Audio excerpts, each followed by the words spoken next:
22. Judas agrees to betray Jesus.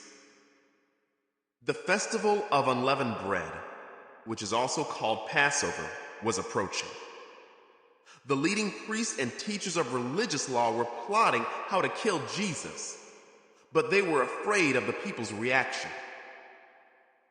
Then Satan entered into Judas Iscariot, who was one of the 12 disciples, and he went to the leading priests and captains of the temple guard to discuss the best way to betray Jesus to them. They were delighted, and they promised to give him money. So he agreed and began looking for an opportunity to betray Jesus so they could arrest him when the crowds weren't around. The Last Supper. Now the festival of unleavened bread arrived when the Passover lamb is sacrificed. Jesus sent Peter and John ahead and said, "Go and prepare the Passover meal so we can eat it together." "Where do you want us to prepare it?" they asked him. He replied, "As soon as you enter Jerusalem, a man carrying a pitcher of water will meet you. Follow him. At the house he enters, say to the owner, 'The teacher asks, where is the guest room where I can eat the Passover meal with my disciples?' He will take you upstairs to a large room that is already set up. That is where you should prepare our meal." They went off to the city and found everything just as Jesus had said, and they prepared the Passover meal there. When the time came, Jesus and the apostles sat down together at the table. Jesus said, "I have been very eager to eat this Passover meal with you before my suffering begins. For I tell you now that I won't eat this meal again until its meaning is fulfilled in the kingdom of God." Then he took a cup of wine and gave thanks to God for it. Then he said, "Take this and share it among yourselves. For I will not drink wine again until the kingdom of God has come." He took some bread and gave thanks to God for it. Then he broke it in pieces and gave it to the disciples, saying, "This is my body, which is given for you. Do this in remembrance of me." After supper, he took another cup of wine and said, "This cup is the new covenant between God and his people, an agreement confirmed with my blood, which is poured out as a sacrifice for you. But here, at this table, sitting among us as a friend, is the man who will betray me. For it has been determined that the Son of Man must die. But what sorrow awaits the one who betrays him?" The disciples began to ask each other which of them would ever do such a thing. Then they began to argue among themselves about who would be the greatest among them. Jesus told them, "In this world, the kings and great men lord it over their people, yet they are called friends of the people.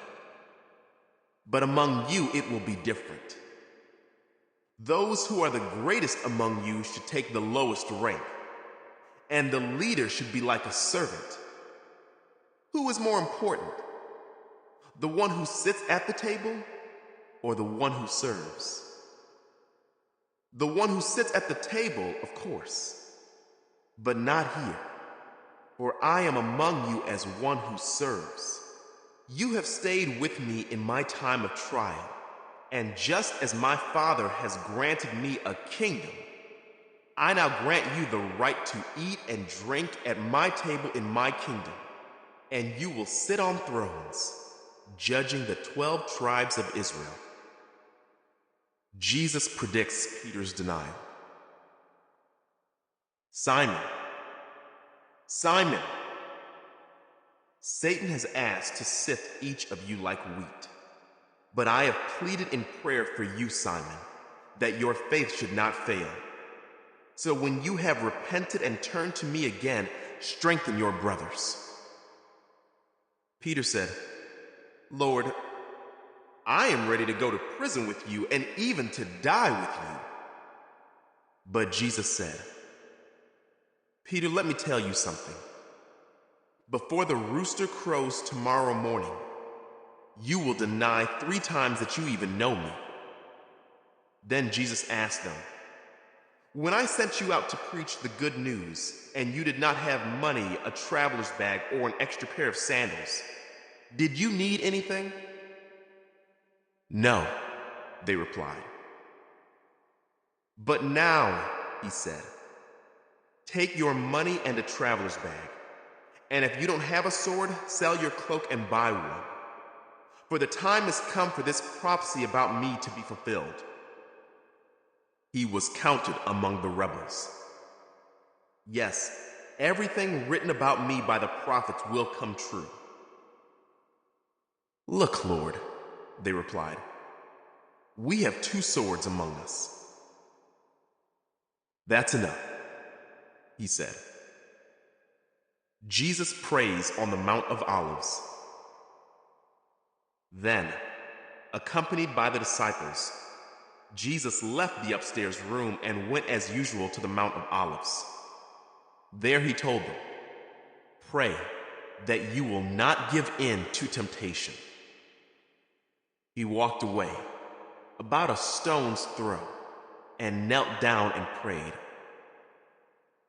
"Father, if you are willing, please take this cup of suffering away from me. Yet I want your will to be done, not mine." Then an angel from heaven appeared and strengthened him. He prayed more fervently, and he was in such agony of spirit that his sweat fell to the ground like great drops of blood. At last he stood up again and returned to the disciples, only to find them asleep, exhausted from grief. "Why are you sleeping?" he asked them. "Get up and pray so that you will not give in to temptation." Jesus is betrayed and arrested. But even as Jesus said this, a crowd approached, led by Judas, one of the 12 disciples. Judas walked over to Jesus to greet him with a kiss. But Jesus said, "Judas, would you betray the Son of Man with a kiss?" When the other disciples saw what was about to happen, they exclaimed, "Lord, should we fight? We brought the swords." And one of them struck at the high priest's slave, slashing off his right ear. But Jesus said, "No more of this." And he touched the man's ear and healed him. Then Jesus spoke to the leading priests, the captains of the temple guard, and the elders who had come for him. "Am I some dangerous revolutionary," he asked, "that you come with swords and clubs to arrest me? Why didn't you arrest me in the temple? I was there every day. But this is your moment, the time when the power of darkness reigns." Peter denies Jesus. So they arrested him and led him to the high priest's home. And Peter followed at a distance. The guards lit a fire in the middle of the courtyard and sat around it. And Peter joined them there. A servant girl noticed him in the firelight and began staring at him. Finally, she said, "This man was one of Jesus' followers." But Peter denied it. "Woman," he said, "I don't even know him." After a while, someone else looked at him and said, "You must be one of them." "No, man, I'm not," Peter retorted. About an hour later, someone else insisted, This must be one of them, because he is a Galilean too. But Peter said, Man, I don't know what you are talking about. And immediately, while he was still speaking, the rooster crowed. At that moment, the Lord turned and looked at Peter. Suddenly, the Lord's words flashed through Peter's mind. Before the rooster crows tomorrow morning, you will deny 3 times that you even know me. And Peter left the courtyard, weeping bitterly.